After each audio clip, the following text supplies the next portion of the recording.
Hi ಎಲ್ಲರೂ ನಮಸ್ಕಾರ.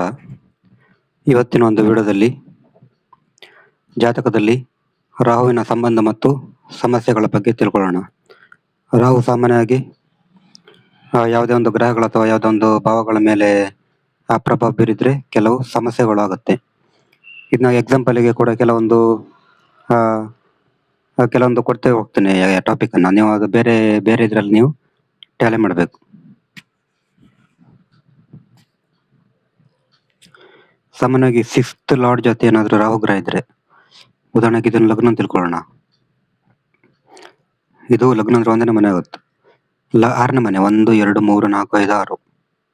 6th lord ಜೊತೆ ಏನಾದರೂ ರಾಹು ಗ್ರಹ ಇದ್ರೆ, ಉದಾಹರಣೆಗೆ ಇಲ್ಲಿ ಲಗ್ನಕ್ಕೆ, ವೃಶ್ಚಿಕ ಲಗ್ನಕ್ಕೆ 6ನೇ ಅಧಿಪತಿ ಯಾರಾಗ್ತಾರೆ? ಮಂಗಳ.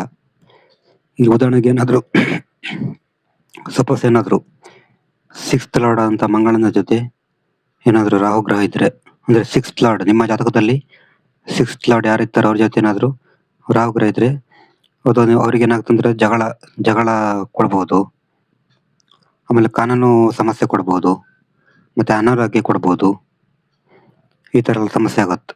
6ನೇ ಮನೆ ಅಧಿಪತಿ ಜೊತೆ ಏನಾದರೂ ರಾಹು ಗ್ರಹ ಇದ್ರೆ ನಿಮ್ಗೆ ಈ ಥರ ಎಲ್ಲ ಸಮಸ್ಯೆ ಆಗುತ್ತೆ ಅಂತ ಹೇಳ್ಬೋದು.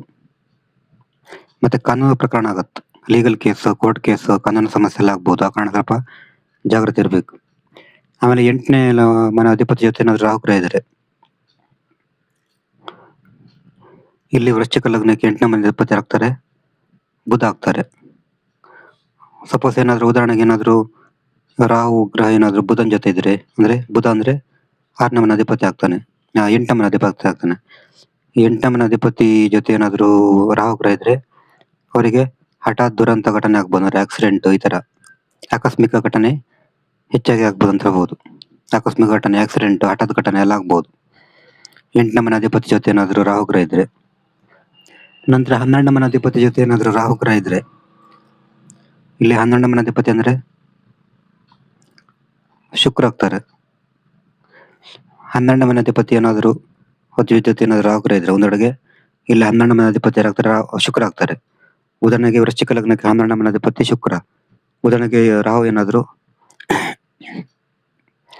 ಶುಕ್ರನ ಜೊತೆ ಇದ್ರೆ, ಅಂದ್ರೆ ರಾಹು 12ನೇ ಮನೆ ಅಧಿಪತಿ ಜೊತೆ ಏನಾದರೂ ಇದ್ರೆ ಅವರಿಗೆ ಕನ್ಫ್ಯೂಷನ್ ಜಾಸ್ತಿ ಇರ್ತದೆ, ಗೊಂದಲ ಜಾಸ್ತಿ ಇರ್ತದೆ, ಖರ್ಚು ಜಾಸ್ತಿ ಆಗುತ್ತೆ.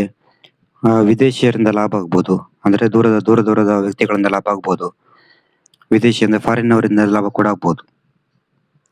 ಲಗ್ನ ಲಾರ್ಡ್ ಜೊತೆ ಏನಾದರೂ ರಾಹು ಗ್ರಹ ಇದ್ರೆ, ಅಂದ್ರೆ ಇಲ್ಲಿ ಉದಾಹರಣೆಗೆ ಲಗ್ನಾಧಿಪತಿ ಮಂಗಳ, ಇಲ್ಲಿ ಮಂಗಳನ ಜೊತೆ ಏನಾದರೂ ರಾಹು ಗ್ರಹ ಇದ್ರೆ ಅವರಿಗೆ ಕನ್ಫ್ಯೂಷನ್ ಜಾಸ್ತಿ ಇರ್ತದೆ, ಕನ್ಫ್ಯೂಷನ್, ನೆಗೆಟಿವ್ ಎನರ್ಜಿ ಜಾಸ್ತಿ ಇರ್ತದೆ.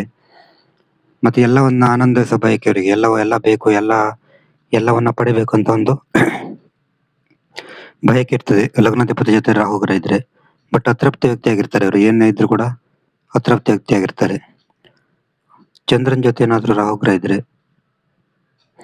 ಚಂದ್ರನ ಜೊತೆ ಏನಾದರೂ ರಾಹು ಗ್ರಹ ಇದ್ರೆ ಅವರಿಗೆ ಮನಸ್ಸಿನ ಮೇಲೆ ಹಿಡಿತಾರಲ್ಲ, ಮನಸ್ಸಿನ ಮೇಲೆ ಗ್ರಹಣ ಇರ್ತದೆ, ಕನ್ಫ್ಯೂಷನ್ ಇರ್ತದೆ, ನೆಗೆಟಿವ್ ಮೈಂಡ್ ಇರ್ತದೆ.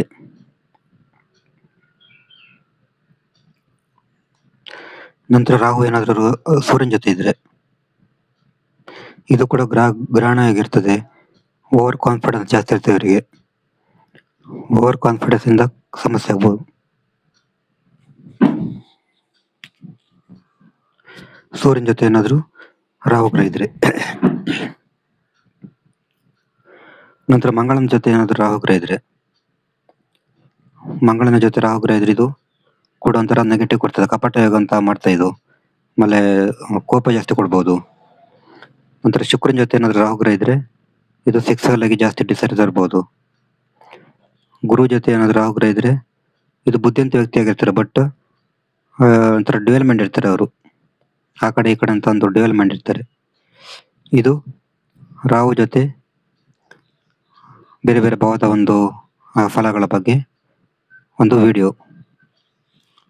ನಿಮ್ಗೆ ನಾವು ಜಾತಕ ವಿಶ್ಲೇಷಣೆ ಮಾಡಬೇಕನ್ನೋ ಒಂದು ವಾಟ್ಸಪ್ ಸಂಖ್ಯೆ 70906 37 934 ಈ ನಂಬರ್ಗೆ ವಾಟ್ಸಪ್ ಕಾಲ್ ಮಾಡಿದ್ರೆ ನಿಮ್ಮ ಜಾತಕದ ಬಗ್ಗೆ ಡೀಟೇಲ್ ಆಗಿ ತಿಳಿಸಿಕೊಡ್ತೇವೆ. ನೆಕ್ಸ್ಟ್ ವಿಡಿಯೋದಲ್ಲಿ ಬೇರೆ ಸಿಗೋಣ. ನಮಸ್ಕಾರ.